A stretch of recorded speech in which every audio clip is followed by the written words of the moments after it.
rádio de Brickfield, as novinhas se amarrou. Tô portando Ferrari Black, nós dá condição porque nós é cantor. Mas logo entrando no shopping, eu já dei, foi a condição. Eu falei para balconista mandar tudo aí porque nós é patrão. De mansinho chegando no baile, exalando o tchu-an-tchu e simplificando o funk com muita humildade. Eu vim da Zona Sul, ontem tava na favela, hoje tô rodando o mundo e sempre trabalhando, pois não virei vagabundo.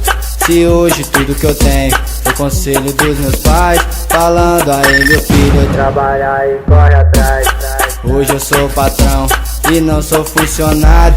Eu tô curtindo muito essa vida de milionário. É muita nota, muita mulher, onde nós chega leva o que nós quer. Corrente de prata com nome na blusa, essa é a fama que nós tem na rua. Nós chega no baile, essa hora é VIP. A nossa mesa é lotada de whisky, menina quando olha, acha é foda. Vê o tamanho, o nome na minha corda, aí já empolga. Por isso que eu digo que o mundo gira. Hoje nós colhe o que nós plantou, com muita humildade e com muito amor.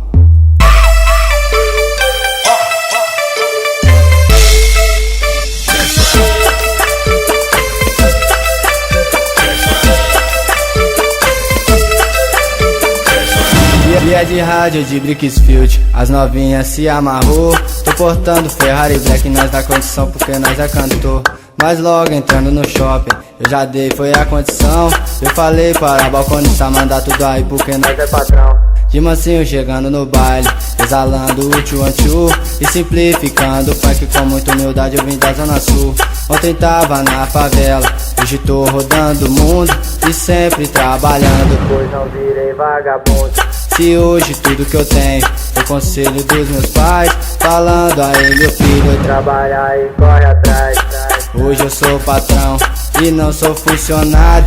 Eu tô curtindo muito essa vida de milionário. É muita nota, muita mulher, onde nós chega leva o que nós quer. Corrente de prata com nome na blusa, essa é a fama que nós tem na rua. Nós chega no baile, essa hora é VIP. A nossa mesa é lotada de whisky, menina quando olha, acha é foda. Vê o tamanho, o nome na minha corda, aí já empolga. Por isso que eu digo que o mundo gira. Hoje nós colhe o que nós plantou, com muita humildade e com muito amor.